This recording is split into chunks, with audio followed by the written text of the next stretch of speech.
¿Cómo se sintió este año? ¿En serio tengo que contar sobre eso? ¿Qué problema explicarlo? Ni yo sé cómo me siento. A veces frustrada, a veces cansada, a veces desbordada, a veces feliz por ciertos resultados logrados, y a veces siento como que todo en un año cambió. La vida de todos cambió, afectó nuestras formas de relacionarnos, afectó todos los campos sociales, los espacios sociales, el hábitus de cada uno, eso que tiene cada gente, cada ser social que nos diferencia del resto y por el cual luchamos por mantener porque nos da cierto poder. Muchos perdieron su capital, sus recursos, su capacidad de poder usar lo que tienen, pero siento que lo que más perdimos fue nuestra libertad. Nos vimos obligados a estar encerrados, a salir solo si era necesario. Se cerraron los bares, los pequeños negocios y lo más importante, se cerraron las instituciones educativas. Y ahí empezó todo. ¿Cómo íbamos a estudiar ahora? ¿Cómo iba a funcionar el campo social educativo ya que nuestra cultura y costumbre es estudiar dentro de las aulas? La institución escuela no podía y no debía dejar de funcionar. Tenía que seguir enseñando a los alumnos. Pero el interrogante principal era, ¿cómo los agentes de este campo encararían esta nueva forma de educar cuando nuestra costumbre es la de asistir a las aulas para recibir educación? Pero como sostiene Bourdieu, en la sociedad siempre hay distintas formas de pensar, distintos puntos de vista, en donde surgen interrogantes y conflictos. Pero este no siempre es malo, ya que nos permite pensar que entre todos se puede construir nuevas soluciones. Es ahí donde aparecieron las plataformas digitales, entrando en controversia las normas educativas ya impuestas, a las que ya estábamos acostumbrados, y la nueva modalidad de estudio desde nuestros hogares. Conexiones virtuales, sin contacto directo con profesores, a veces mensajes por grupos de WhatsApp, a veces clases presenciales por Meet o por Zoom, y a veces solo interacciones por medio de Classroom. Docentes poco familiarizados con la tecnología se vieron casi obligados a aprender a usarlas, cambiándole así a muchos su hábito de enseñanza y cambiándonos a nosotros, los alumnos, nuestro hábito de estudio, ese en donde el maestro da la clase, en donde tiene la jerarquía para imponernos los contenidos, mientras que nosotros, los alumnos, tomamos apuntes y vamos estudiando en conjunto. ¿Qué caos el tratar de encontrar un lugar para estar tranquilo y poder entender lo que explica un docente en su clase virtual cuando compartís la casa con tus padres y con tus hijos? Hubo muchas veces en lo que me dije a mí misma, hasta acá llegué, tiro todo y el año que viene recurso. Mis hábitos habían cambiado totalmente. Me convertí en docente de cuarto y primer grado para mis hijos, además de alumna y empleada virtual.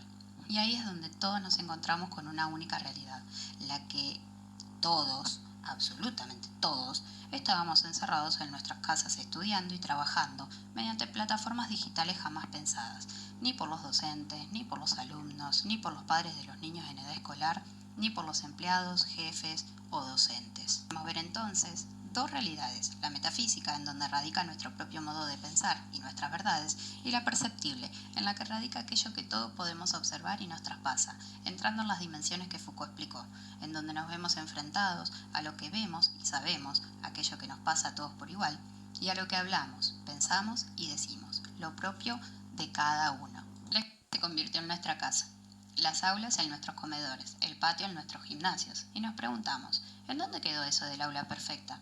Aquella en donde los alumnos se sienten bien y es un lugar en donde uno puede concentrarse y prestar atención. Si hoy nos vimos obligados a estar en los comedores, conectados con auriculares para que el ruido de aquellos que conviven con nosotros no nos interrumpa. Y entendemos entonces que estudiar se puede estudiar en cualquier parte y que hay que romper con la verticalidad propuesta por Freud, que no debemos pensar que solo el docente debe ser el líder de la clase y nosotros repetir como loros lo que ellos nos enseñan, sino que cada uno, desde nuestra individualidad, podemos ser líderes también.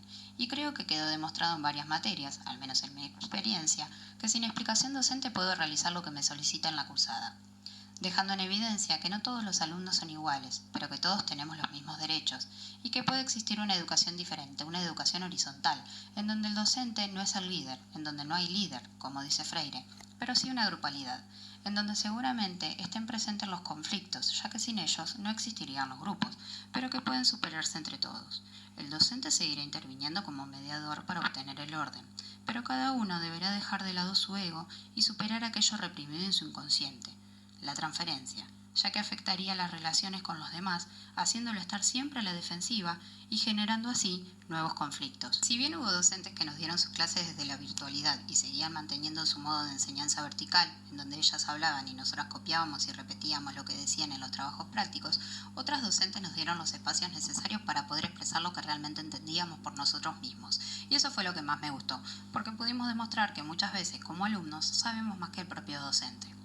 No puedo decir que fue un lindo año, porque la verdad que extrañé a mis compañeras, extrañé los mates, las cursadas en general, las interacciones con los docentes, extrañé las relaciones sociales. Y si yo, siendo adulta, extrañé eso, mis hijos con 6 y 9 años seguramente extrañaron el doble.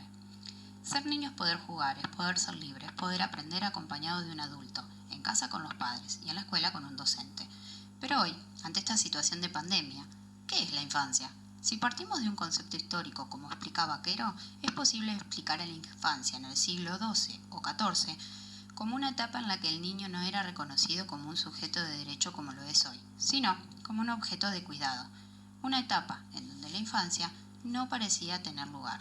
Los niños no eran ni queridos ni odiados, eran simplemente inevitables. Compartían con los adultos las actividades lúdicas, educacionales y productivas. No se diferenciaban de los adultos ni por la ropa que usaban, ni por los trabajos que realizaban, ni por las cosas que decían o callaban.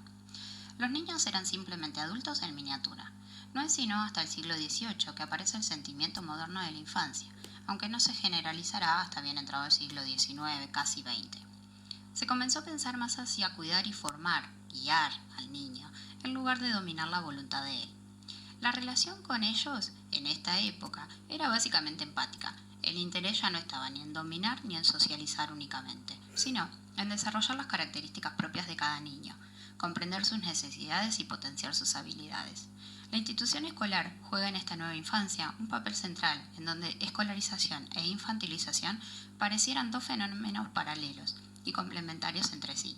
La pedagogía era destinada a normar y a explicar la circulación de saberes en las instituciones escolares, en donde se constituiría como el relato que conectaría, a través de la escuela, a una infancia deseada en una sociedad deseada. Ahora bien, nuestros hijos, debido a este aislamiento social preventivo y obligatorio, llevan 7 meses privados de sus derechos de ser niños, privados de poder jugar, privados de relacionarse con sus pares, cuando para ellos es muy importante el contacto y las relaciones sociales con el resto de sus compañeros, el contacto con otros fuera de su casa, para crecer como persona e ir creando su personalidad y formándose como agente de la sociedad. Este año se invirtieron los roles y los padres pasamos a ser docentes en casa. Pareciera que se retrocedió en el concepto de infancia moderna y se trató a los niños nuevamente como adultos al exigirle tomar clases virtuales y usar plataformas digitales, cuando ellos, como niños que son, asocian a la tecnología con el juego, ya que es lo que usan para entretenerse y no para educarse. Mi hijo mayor ya conoce las reglas de la escuela, sabe que ésta intenta imponerle reglas y que ellos deben cumplirlas dentro de la institución. Pero mi hijo menor recién iba a experimentar lo que era la escuela en sí, y solo fue 2 semanas, por lo que aún sigue sin conocer esas reglas. La enseñanza de ellos dos en esta pandemia fue muy cuesta arriba, con un niño no alfabetizado que solo quería jugar y ser niño, y en donde una, como mamá, debía enseñarle lo que la escuela decía que tenía que aprender, y con otro, que si bien conocía las reglas, no se acostumbraba a que su mamá era además su docente. Fue muy difícil como familia todo esto del encierro, fue difícil como hija porque mis padres son adultos y había que cuidarlos. Fue difícil como mamá, porque tenía la responsabilidad de, además de cuidarlos, enseñarles lo que la escuela quería que aprendieran. Fue difícil como estudiante, porque extrañé mi normalidad de cursada y me costó conseguir un espacio tranquilo en donde poder concentrarme y estudiar. Y fue difícil como trabajadora, porque al no tener un sistema preparado para el trabajo desde la virtualidad, a veces las cosas se complicaban y daban ganas de tirar todo. Pero bueno, es algo que nos tocó vivir, una realidad nueva a la que debemos acostumbrarnos, porque aún no tiene fecha de vencimiento, una nueva normalidad a la que de a poco nos iremos acostumbrando o no.